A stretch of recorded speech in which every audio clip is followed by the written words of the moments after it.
I dreamt of my brother many times. I see him standing before me, returning.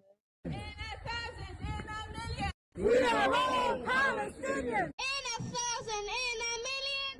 We are all Palestinians. Free, free, Palestine. Free, free, Palestine. Free, free, Palestine. Free, free. Welcome, everybody. This is the second part of our conversation with Manar, a Palestinian woman, mother, wife, artist, and fashion designer. She has never left Gaza in her lifetime. In the first part of this episode, we talked about Gaza before the genocide, and we talked about Palestinian strength. In this part, we will focus on the period of the last, nearly 2.5 years of the genocide. It's a great honor, Manar, to talk to you about this. There's no word, extremely difficult. What can we say? To talk about this period. We are also joined today by Elina, a very special friend and sister to Manar. Maybe you can introduce yourself, Elina, with a few words.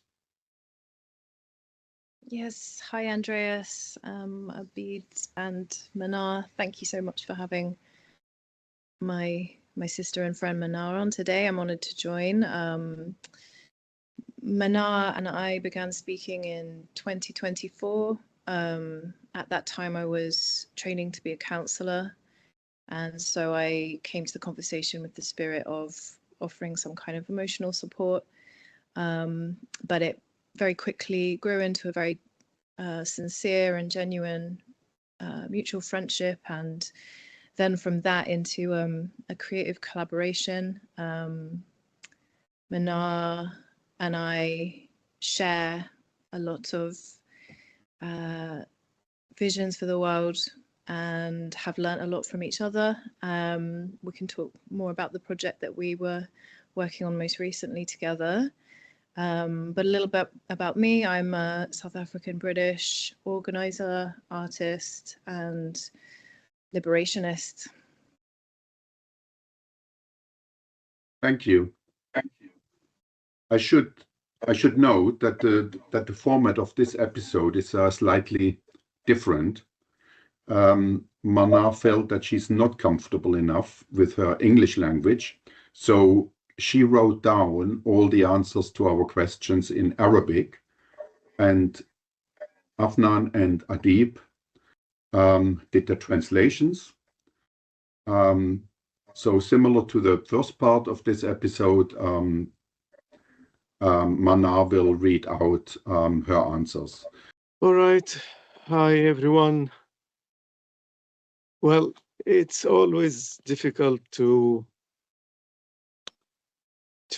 try to understand things that you are far away from.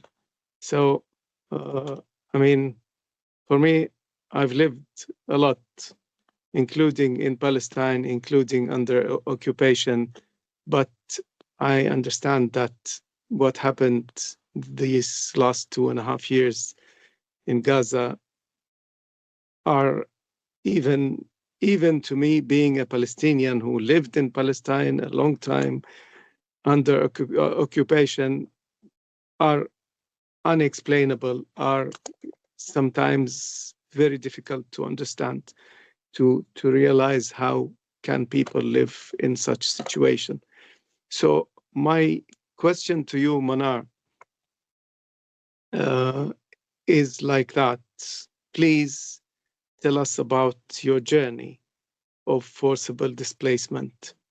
When you left, how much could you take with you? Where you moved to, the living conditions in the new place, and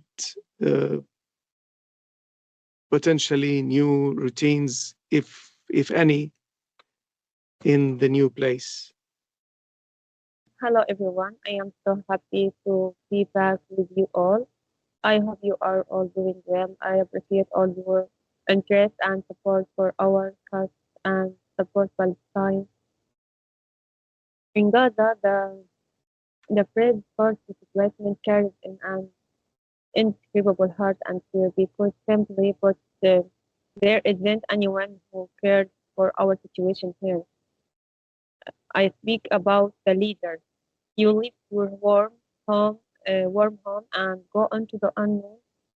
I was forced to be displaced multiple times, but I will mention to you the harshest forcible displacement that I lived, which was sudden and without warning. It was terrifying for me when the operative occupation army asked to clear the area that I was in. Most of the people didn't believe it and remained in their place. We were among them, and we found that this area was very crowded. Before the war, it was filled with the inhabitants and of the old houses attached together of the refugees from the Nakba. After the war, the number of the occupants multiplied 20-fold. We thought that it was difficult and impossible to clear it.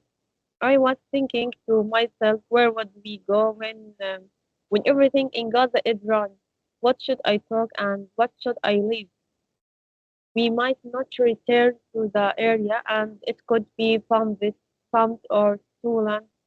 I have to take everything with me, but there isn't mode of transport to carry all our belongings. But I packed my belongings just in case. I gathered the necessities of clothes and things for the summer only. But we didn't leave that day. We were expecting that they would at least give us 2 days to leave. Some families around us was being displaced and leaving. With the beginning of sunset, indiscriminate bombing began in our area. The boys were terrified and close. We feel as though they are deciding who will die at random. This was very painful. A man from our family tried to leave with his family in his truck to escape this indiscriminate compartment. So they pumped the car. Two men were martyred, and the mother, wife, and children were injured. They remained for hours, and no one could reach them. There are many such stories from that day. We were in the state the entire night. The children were screaming with every sound and pumping. I was so scared that her heart would stop from the extent of the fear because I noticed that when a sudden pumping would happen, she would scream strongly and her heart and body would shiver. I was also scared that I would be injured and live that rest of my life with pain in my body, which would grieve my heart. I would imagine that I cannot look after my young children and become heavy burden and become a heavy burden in my family. Every bombing reminded me that I would die that day. We would hear the sound of tanks and bulldozers approaching outside. We stayed in this state the entire night, awoke, scared and hungry, waiting for this or uh, or an outside attack that would take my family. I imaged all of the scenarios in my mind. The sun rose, Alhamdulillah, and the morning began, and the sound of the bombing gradually reduced. After that, everyone around us began leaving with their belongings, and every family would disappear to group at the side of the road. We left at around 10 a.m. because we suffered a lot to find someone to transport our belongings for us. The prices were crazy because diesel, gas, and fuel had been cut off. There were very few cars there. Alhamdulillah, we found someone to transport our belongings. Me and the children, husband, and his family lived on foot, carrying heavy bags on our back, and my children were going onto the unknown. And when we walked half of the way and left the congestion, we found with difficulty a cart driven by a donkey. The donkey was tired and thin, and we were many.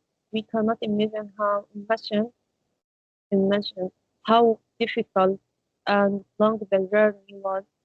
When I remembered our lives before the war, we would cross the same distance in 30 minutes. But because of the congestion in the ruined street and the tired donkey, the journey took us 4 hours. And we were very tired, hungry, and scared under the burning sun. That day, the temperature was 45 degrees. When when we reached the land thought that the extended my husband's family had rented together with the aunt, uncle, and their families. We found that everyone had reached before us. It was literally a desert. No water, electricity, market, internet, or even people. Surrounded only by empty land, damaged factories.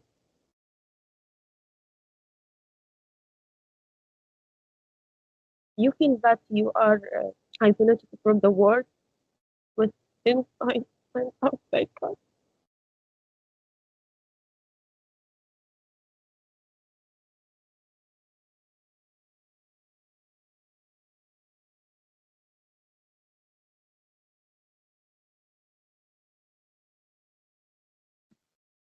Manar, Take your time, Manar. Take your time.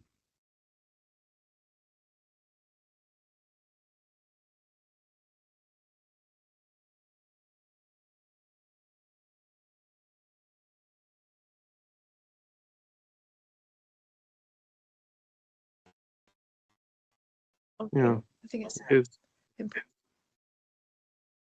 You feel that you are isolated from the world, both inside and outside Gaza.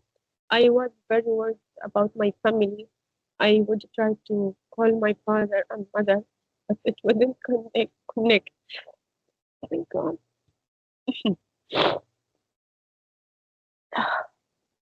My brother in Belgium and the friends were all concerned about us.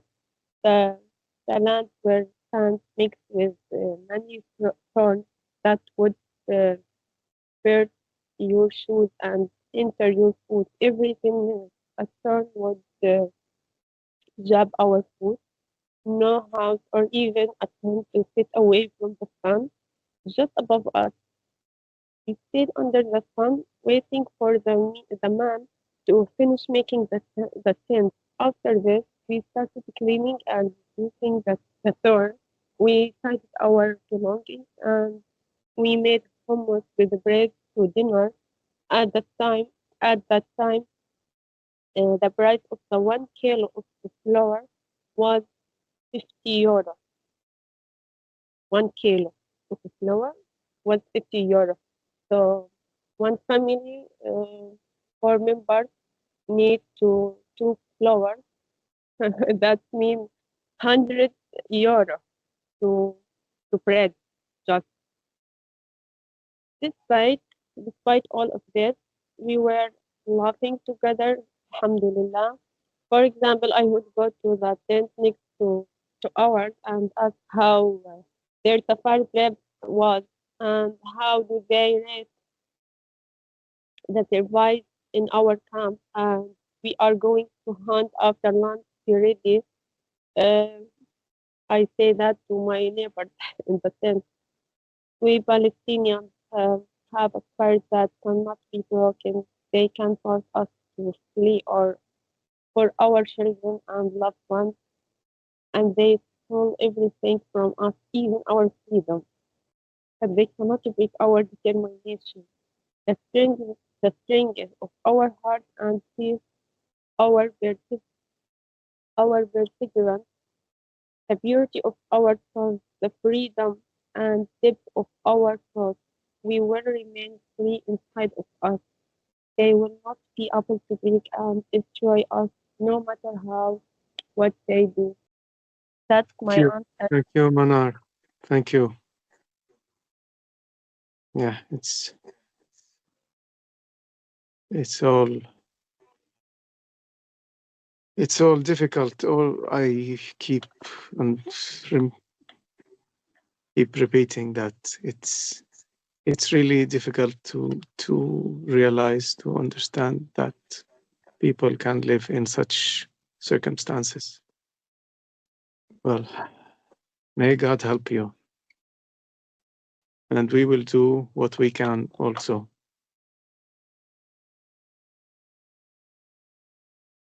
I think it's Yes. important to note that Manar, is still living very much in this. So although she's telling us about this particular day and has been doing a lot of amazing writing where she's written about her life and her losses and her dreams, that the Palestinians still in Gaza and the West Bank are unable to even have post-traumatic stress responses because they're still very much in it. So thank you, Manar, for detailing that day, because I can hear the distress of recalling that particular day.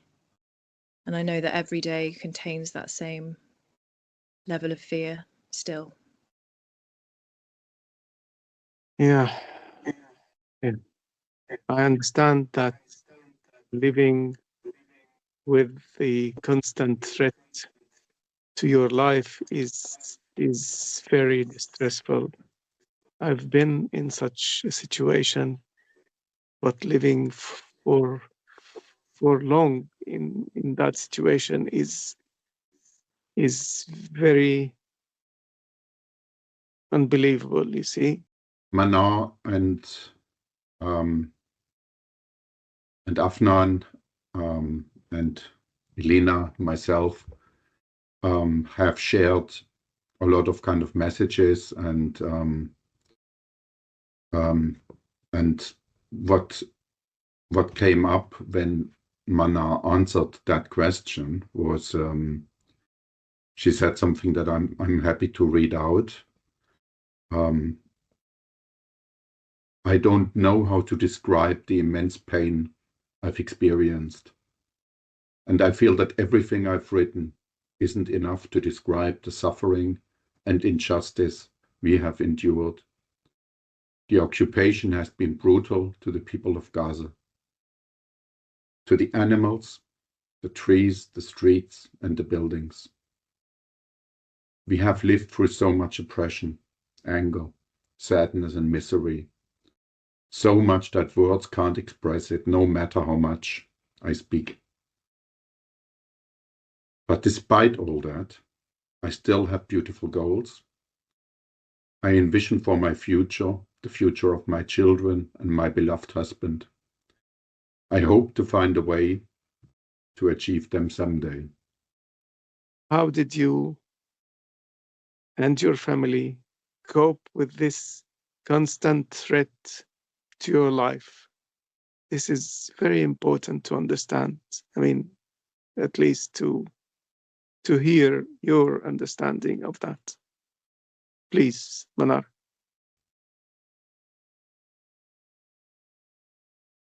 Yeah, okay. Adjusting to the constant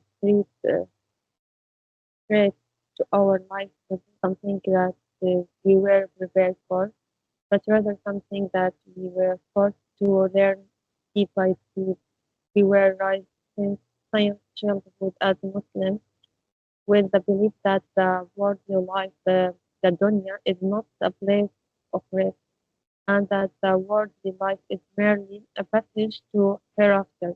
But what we left was not something that we had imagined, and not something that we had seen, not in action films or nor in fiction. The proof, the oppression that we left was a slow, a, we left was a slow death in the most ugly way that cannot be described. Me and my family left to feel like every compartment would be the last that we heard. But despite that, we found ourselves creating small islands of strength among a sea of fear. We adjusted by holding on to one another and being close to one another. My conversation with them, I began to carry the feeling of just in case the worst happens, or if we are parted, or if I die before you. Look after my children well. We tried to look after each other emotionally, even if we couldn't protect one another physically. My mother would seem calm so that we would not all be struck with alarm and fear. I would appear strong so that she wouldn't be worried about us. And I do the same in front of my children. My husband would also appear strong. It, it became a silent language to remain alive. We also adjusted by creating fragments and rem- remnants of normal life amongst the abnormality. Sometimes we would joke to for lighten the terror. Sometimes we would exchange memory of the bitter days to remind ourselves that we once wished for something bigger than the sound of plane and explosion. Even the simplest of the actions, boiling a small mug of tea, tossing the bread with the cheese, organizing what was left of our belongings, or covering the family members when they sleep and tidying up after them. This become a right resistance and of clutching onto life, but remaining was not only physical, it was emotional too. The the constant street forced us to grow new layers of patience, resilience, and truth. We learned how to breathe among fear and how to share the little we had and how to carry hope even when everything around us was designed to extinguish it.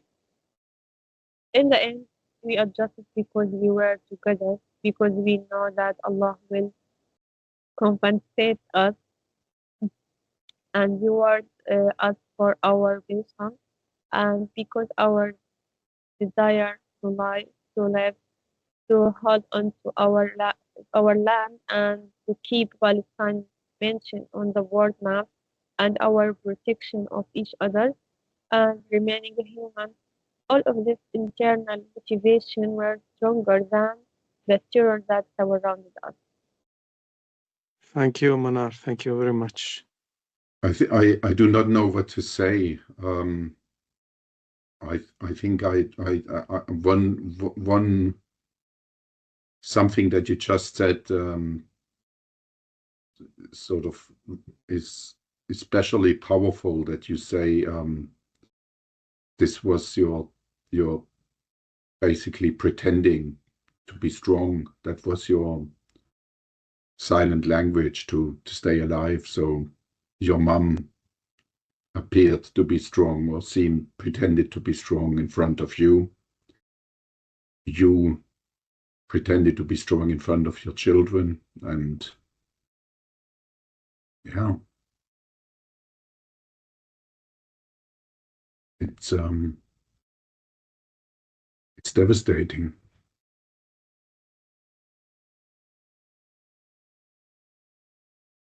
That's all I can So say. I might say that it's energizing. It is indeed makes you strong. Well, when you try to give power, give energy to others, those the loved ones, it makes you feel the strength inside yourself. It's very hard to explain. I also lived through things in Palestine, so it's, I mean, you have to keep feeling that you owe others, you see, and when you owe others their to help them survive, to help them uh, live through this very harsh experience, you get power out of it. It's all mutual. I mean, this is the community. This is the power of the community. Your children give you the power as well as you do to them. I have a story of myself that when I came home after a shooting, an Israeli shooting at our neighborhood, when my daughter, she was in the first class of school, my wife ran to the street to pick her up under the shooting, and came back home. She was crying, and when I came back, she was crying. My wife was crying, and the kids, my daughter and son, the younger ones, they were trying to calm her down. They were trying to give her strength, and it was working. I mean, she went out. She was the one who went out under the shooting and brought her child to home, to safety. But they were the ones who helped her to get through all that. So, of course, it's a long story. I'm not going to go in that. But what Manar is telling is, from her experience, is very interesting from the point of view of this resilience, this inside resilience. You first you pretend to be strong, then you with everyone else feel this strength inside yourself. Thank you, Manar. Do you Thank you have to share this story. And yes, the children give us the much strength, so much strength. I yeah, agree with. all right. Andreas, do you have any questions to Manar? Elina, you wanted to comment? It really is a moment in time in human history where the phrase "we are all Palestinian" is becoming more and more apparent. I think Palestinians everywhere, the diaspora and those still on the ground, each have their story to tell on how they built resilience. It's not a choice; you have to in that scenario, and they are the guidebook for the rest of us to follow.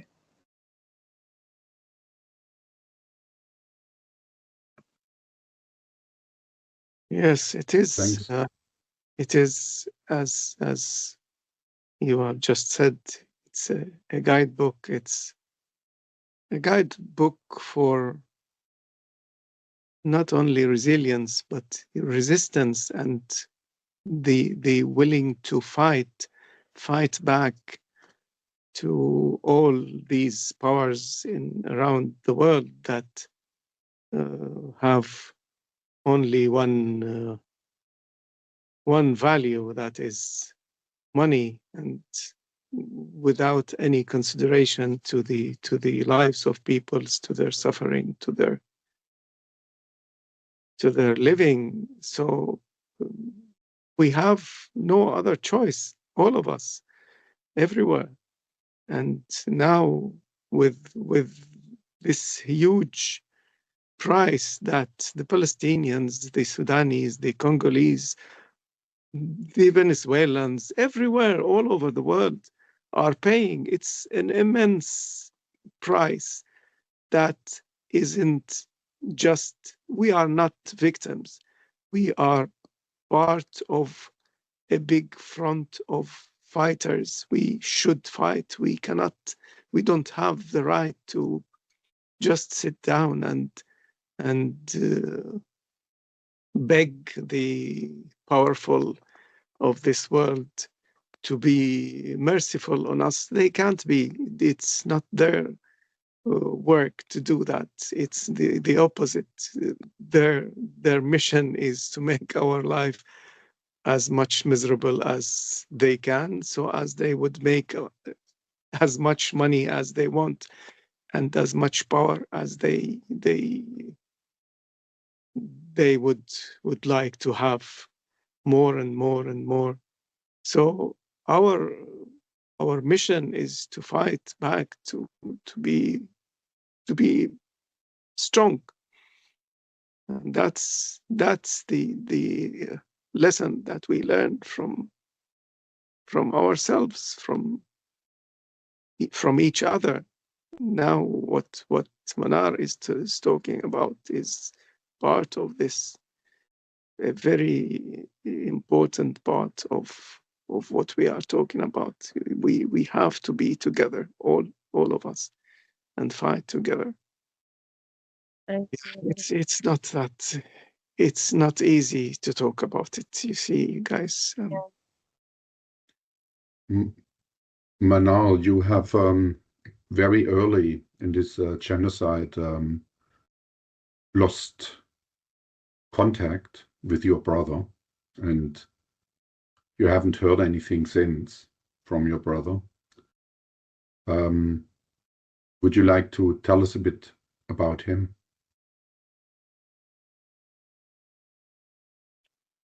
oh God, that's very much, but I will share this to know to let people know what happened with me with in the Gaza, what happened in Gaza when people uh, Alhamdulillah, I will share my answer. My brother lived an moment in an indescribable scene.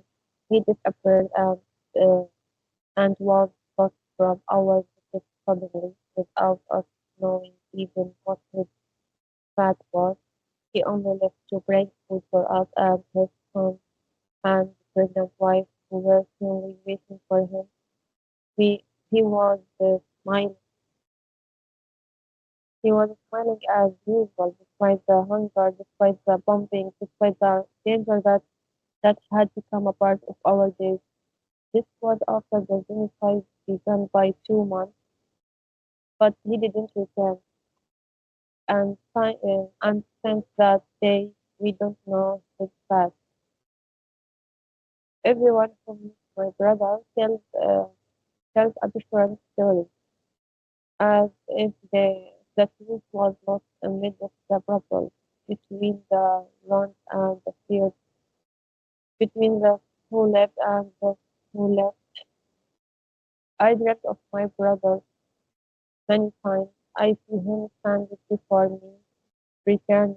I cry intensely in the dream from my longing for him and my joy at his return. And he is smiling as he always is.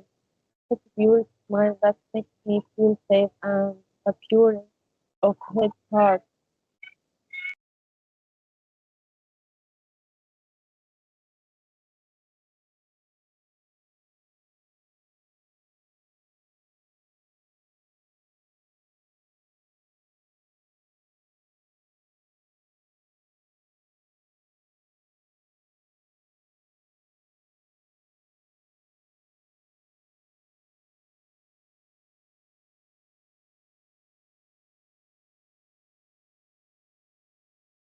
Take your time, Manar.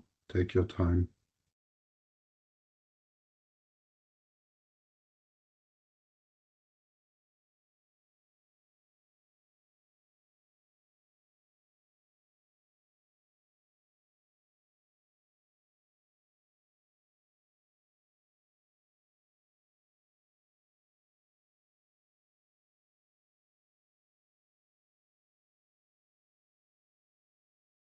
And he is smiling as he always is. It's a pure smile that makes me feel safe and pureness of his heart. He says to me, "Don't cry, Manar. I am okay, and here I am." I woke up to my bed on my pillow, which is wet from my tears, to a heart that tries to believe that maybe he is still there in a faraway place. As long as he is alive, my pain has not come for 2 consecutive years because my brother cannot be forgotten and because his absence is not normal absence, but an absence that sends my brain every time. How could it not? And he is the kind, gentle brother uh, not who would not let anyone threaten me. Who could it be normal? How could it be normal? And he shared all of his happiness to make me happy and hide his sadness from me to protect my heart.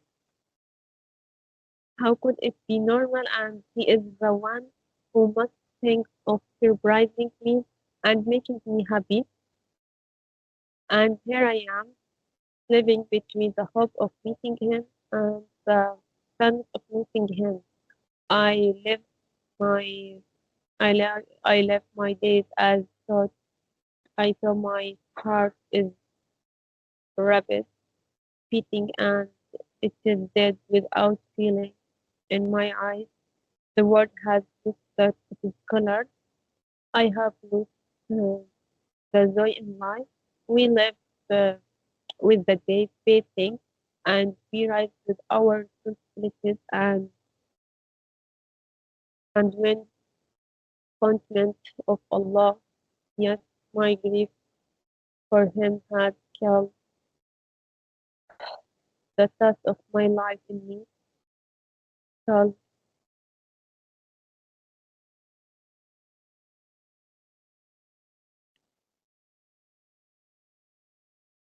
killed the happiness from my heart, and extinguished every color that decorated my life. I laugh in front of people, I compliment them, I say kind words to see the smile on their faces, but my heart from the inside is dead. It didn't know the meaning of happiness without my brother. But despite the pain, I still believe that Allah will show me His face one day, here or in paradise, in the world without birth, without absence, without parting. Oh Allah, make us amongst the people of your paradise.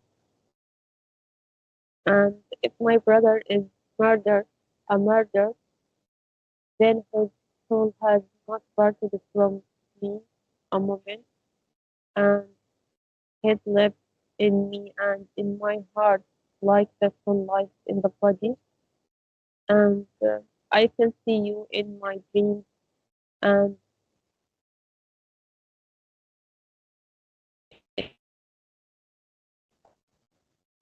admiration, dua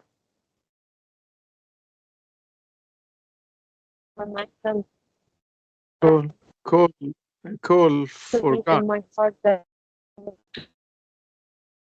what?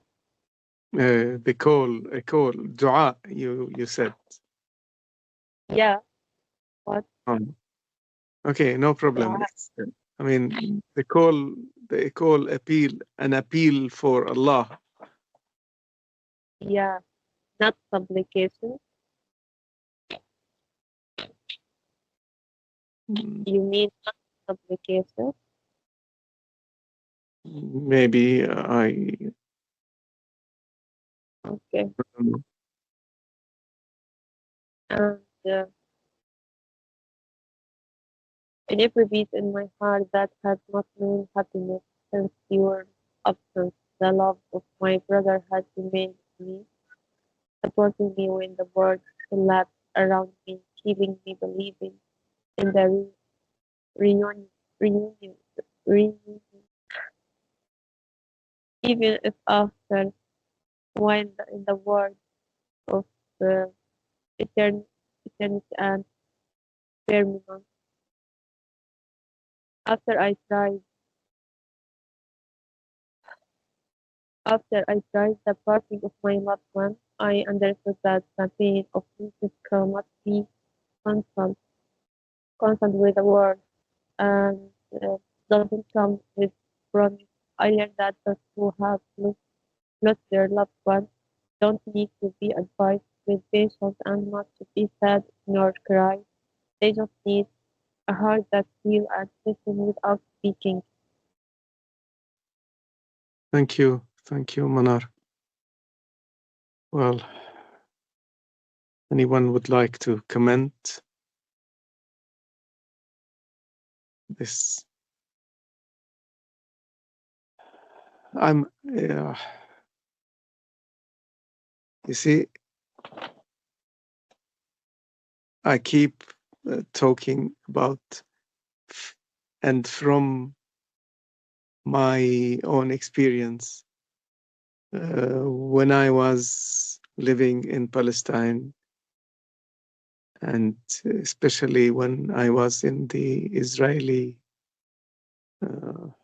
capture, Israeli jails for fighting against the occupation, I used to imagine things, to talk to people without seeing them, to talk to people who are living in the outside, to my wife and kids.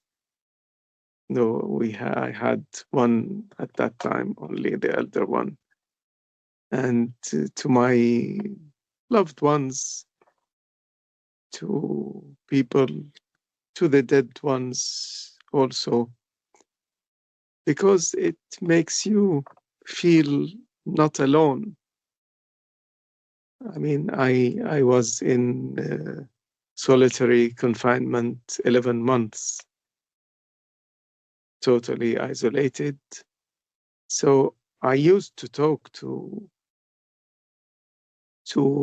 people that I know, and this used to help me in very, very harsh times.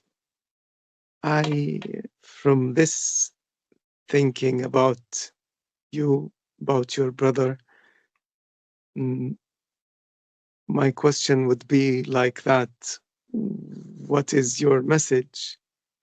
If he, your brother, could hear you, uh, I am sure that you imagine that you're talking to him, and because I was also in such a situation. So imagine you are talking to him. What would you say to him?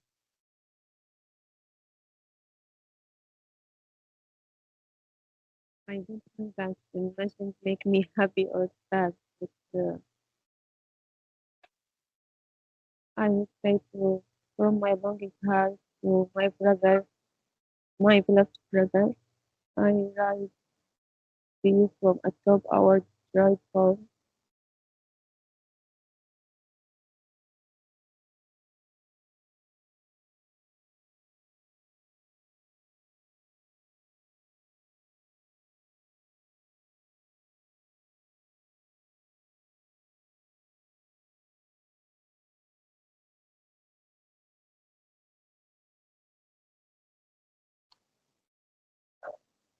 To numb amid the rubble of our neighborhood, whose features have vanished, I cannot believe that my entire life has become only memory. The place where we played together, where we used to fly kites from the roof of our tall house. You made them for us with so much love in the most beautiful colors and shapes in every size. You and my brother Salim were the soul of my childhood, my lifelong friend, the very essence of my heart. We wrestled together, ran countless races and races and uh, competition, competition. We stayed up late watching action movies, talking endlessly, and sharing snacks, speaking for hours without boredom.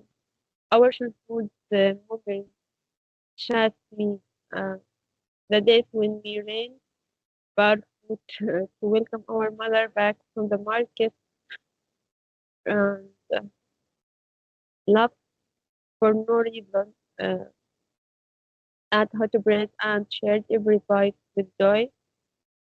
You teach, you teach me and hid my toys. I would get angry then laugh because you always hurried uh, to make peace with me. You were my entire childhood and all safety. Now,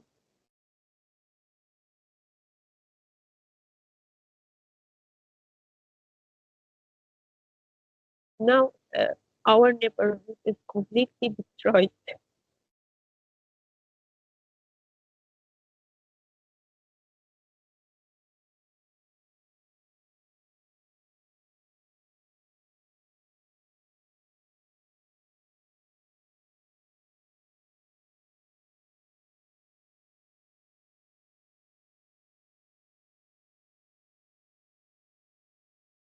All the trees that once odor, od, odward it are gone.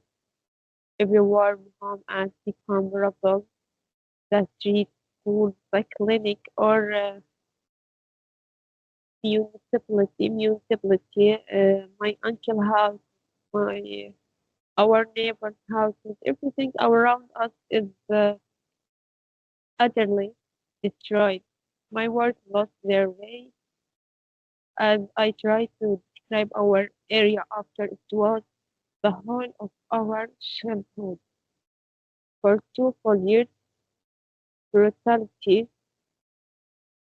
brutality, the worst genocide in history, alongside the pain of losing you, my brother, and so many relatives and loved ones, neighbors, friends. Yet your absence is the one I cannot make up for.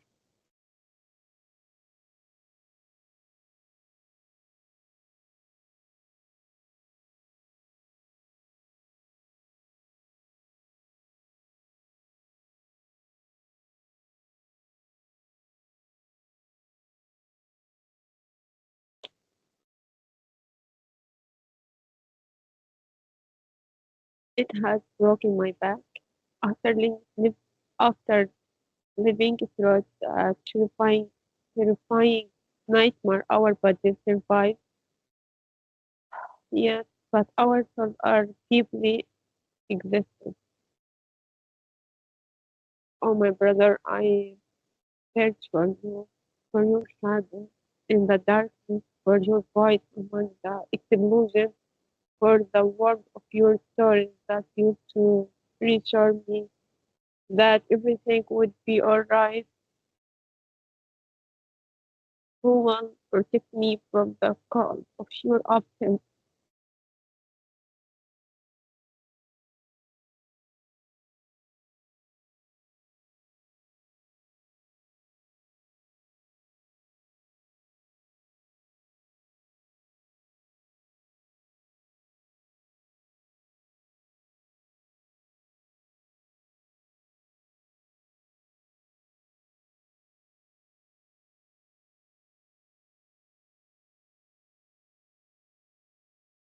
How I wish all these nightmares were alive and that you were still alive somewhere behind on an unknown wall, waiting for the moment to return to us.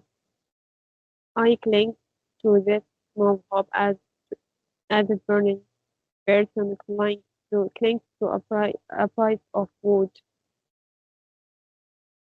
conditioning, conditioning, conditioning myself every day that you are well, that one day will knock on our door and say with your smile, I miss you.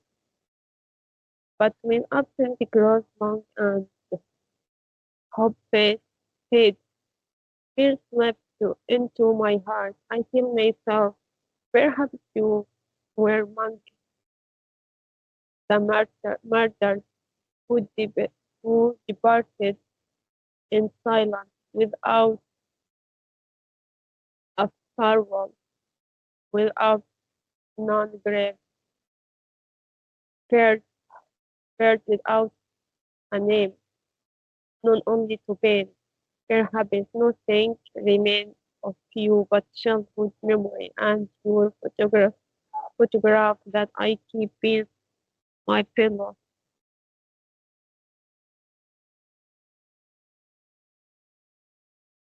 Oh God, how bitter is this wavering between hope and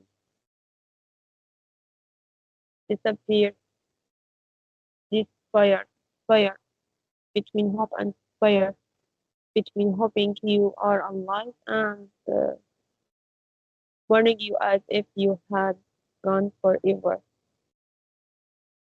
Every day I live as though there is a knife in my heart, moving with every memory, with every sound that resembles your voice, with every face that passes by, carrying your picture for the sound of your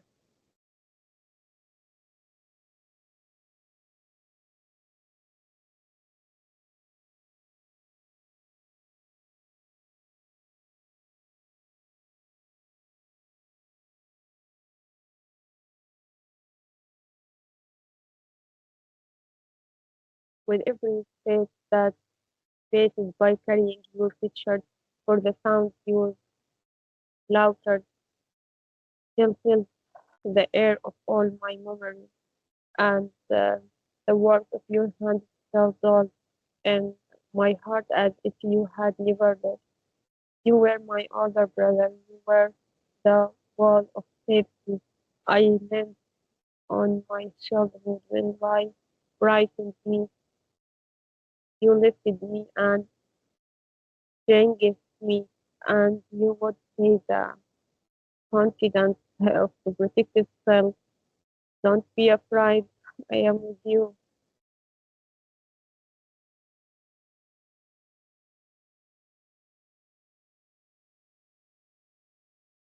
And today,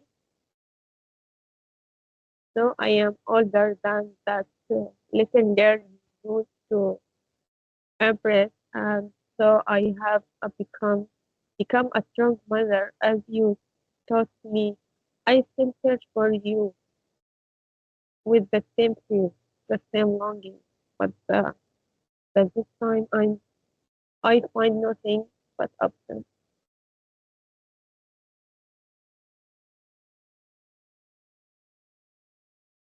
And from my suffering at losing you, my brother, I wrote my book titled Manar, Daughter of Gaza, Between Tears and Hope. I hope speak with my brother. This is make me very sad and very happy. I don't know how to describe what I feel now, but it's very hard.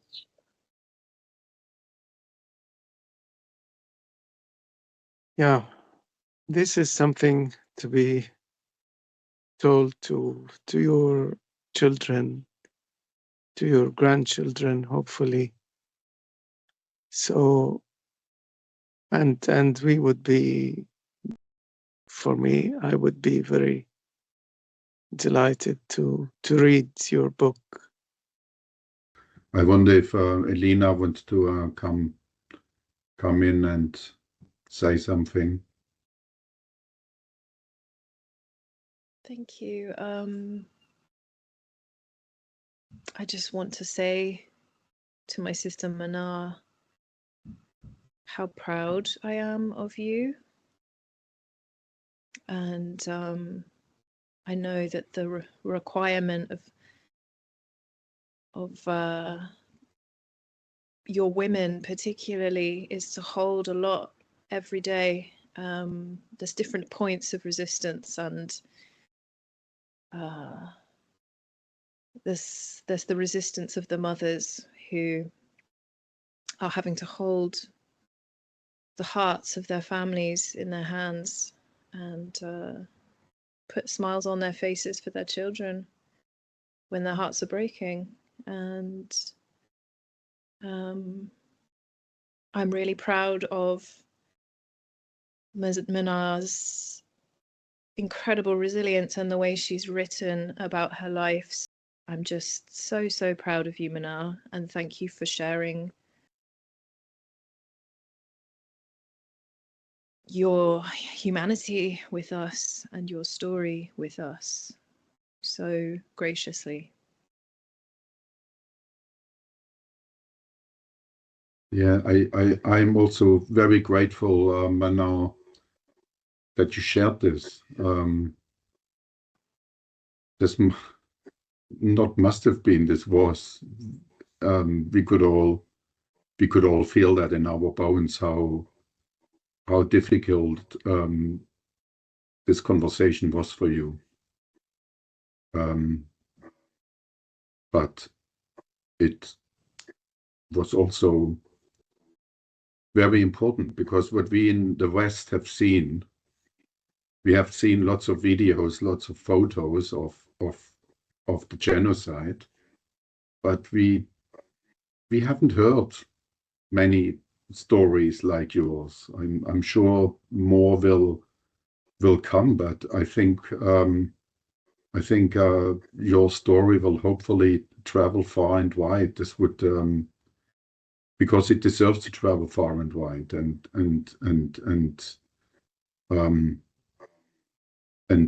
to yeah, I it's just I just find it really difficult for me in a safe place in the West to comment on that. But I want to share something that emerged during this conversation.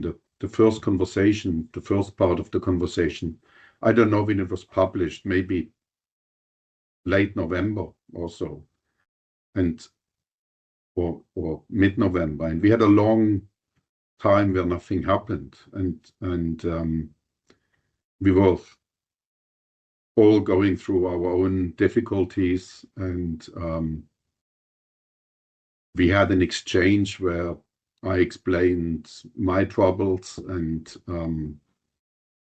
you said, I'll read that out. Let me find this. You said, please don't apologize. This world doesn't always go according to our wishes and plans. I understand and appreciate you all the time. Like you, I'm sometimes absent for periods of times against my will, but I always carry you in my heart. I send you my deepest condolence on the loss of your brother-in-law. Separation from loved ones and family is very difficult and painful, and it burns the heart. But this is the way of the world.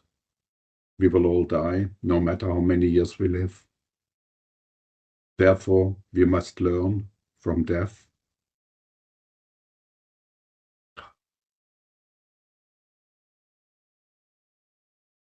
and prepare ourselves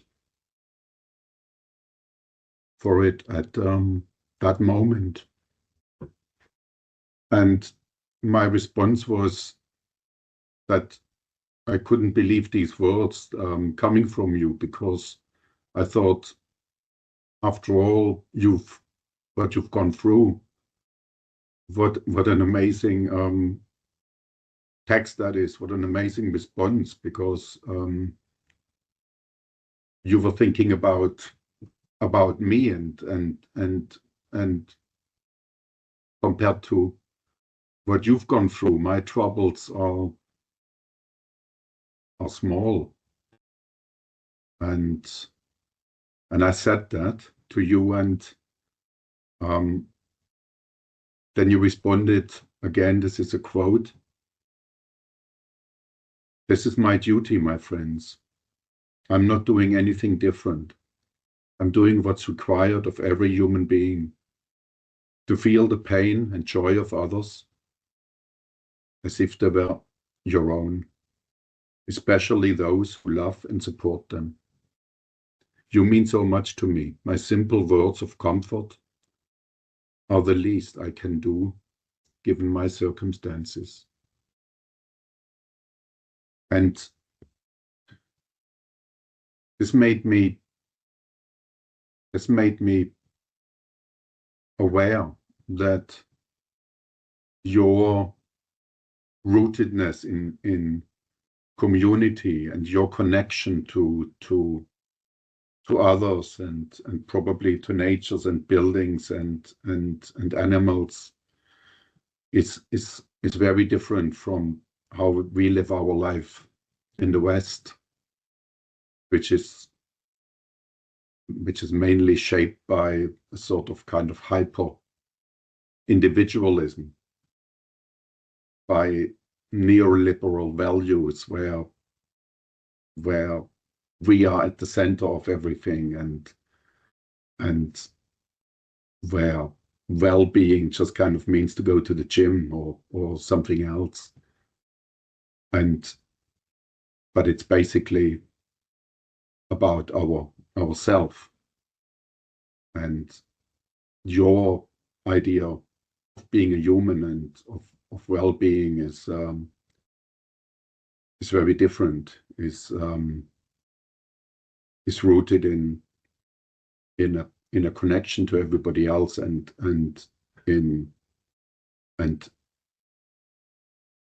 so that for you to be happy, you can only be happy if others are happy as well. And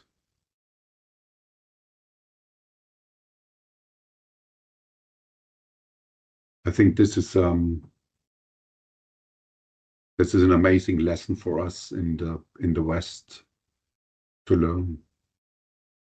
So thank you so much for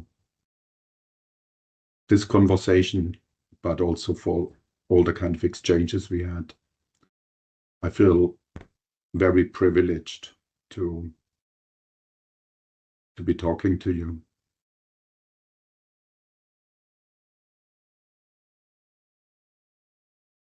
Yeah. I'm truly delighted that you remembered and mentioned, appreciated my work. I value this, and thank you from the bottom of my heart. I understand your intention and feel the purity of your heart and your love for the good of all humanity. I am truly happy to be in touch with and conversation with you and my uncle Adeeb. You you mean a lot to me, and that